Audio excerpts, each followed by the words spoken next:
नमस्कार दोस्तों, आप सभी का स्वागत है आपके अपने YouTube चैनल भक्ति में शक्ति पर। आज हम आपको सुनाएंगे कार्तिक महात्म्य का पहला अध्याय।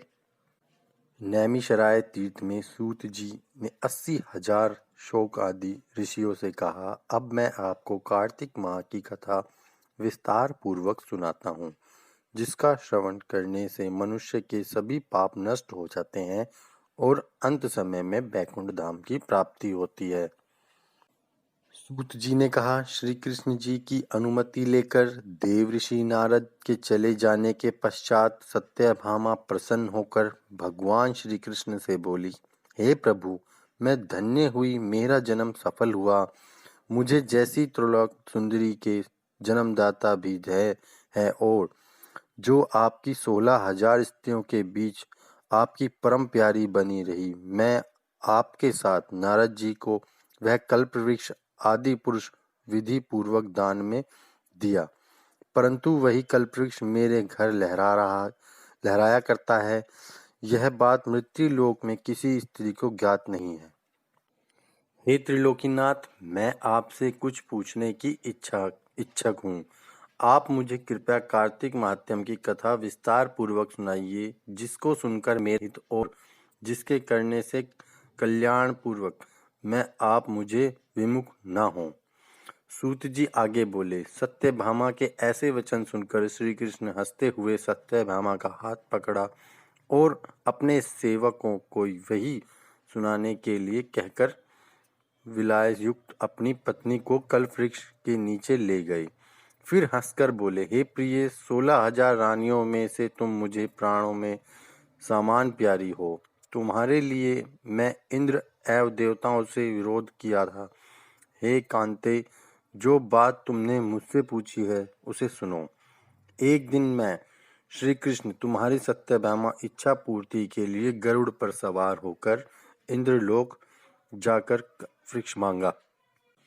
कल्पवृक्ष मांगा। इंद्र द्वारा मना किए जाने पर इंद्र एवं गरुड़ ने घोर संग्राम हुआ और गोलोक में भी गरुड़ जी गो से युद्ध किया। गरुड़ की चोंच की चोट से उनके कान एवं पूंछ कटकर गिरने लगे, जिससे कि 3 वस्तुएं उत्पन्न हुई। कान से तंबाकू, पूंछ से गोभी और रक्त से मेहंदी बनी। इन तीनों का प्रयोग करने वाले को मोक्ष नहीं मिलता। तब गोमाता ने भी क्रोधित होकर गरुड़ पर वार किया, जिससे उनके 3 पंख टूटकर गिर गए।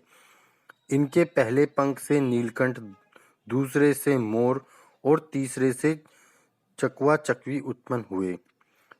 ये प्रिय, इन तीनों का दर्शन करने मात्र से ही प्रभु शुभ फल प्राप्त होता है। यह सुनकर सत्यभामा ने कहा, हे प्रभु, कृपया मुझे मेरे पूर्व जन्म के विषय में बताइए कि मैं पूर्व जन्म में कौन कौन से दान, व्रत व जाप किए नहीं किए। मेरा स्वभाव कैसा था, मेरे जन्मदाता कौन थे और मुझसे मृत्यु लोक में जन्म क्यों लेना पड़ा। मैंने ऐसा कौन सा पुण्य कर्म किया था जिससे मैं आपकी अर्धांगिनी हुई।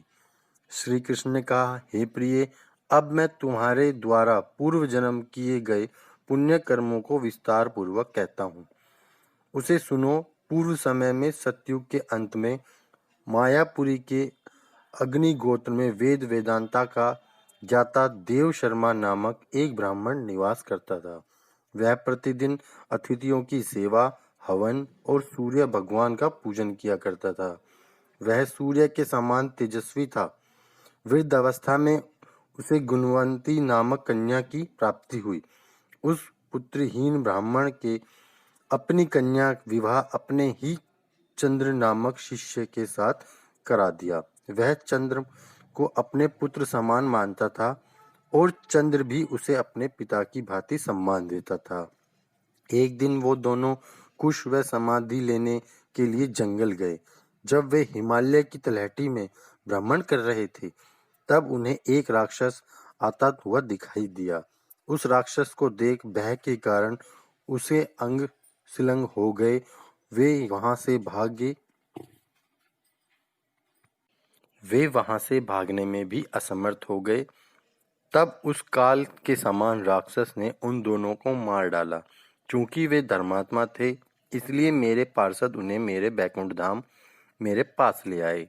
उन दोनों द्वारा आजीवन सूर्य भगवान की पूजा किए जाने के कारण मैंने दोनों पर अति प्रसन्न हुआ। गणेश जी, शिव जी, सूर्य व देवी, इन सबकी पूजा करने वाले मनुष्य को स्वर्ग की प्राप्ति होती है।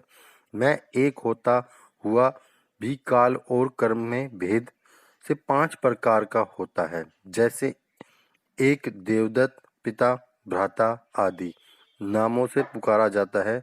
जब वे दोनों विमान पर आरूढ़ होकर सूर्य के समान तेजस्वी स्वरूप चंदन की माला धारण किए हुए मेरे भवन में आए तो वे दिव्य भोगों को भोगने लगे। कार्तिक महामात्यम का पहला अध्याय समाप्त।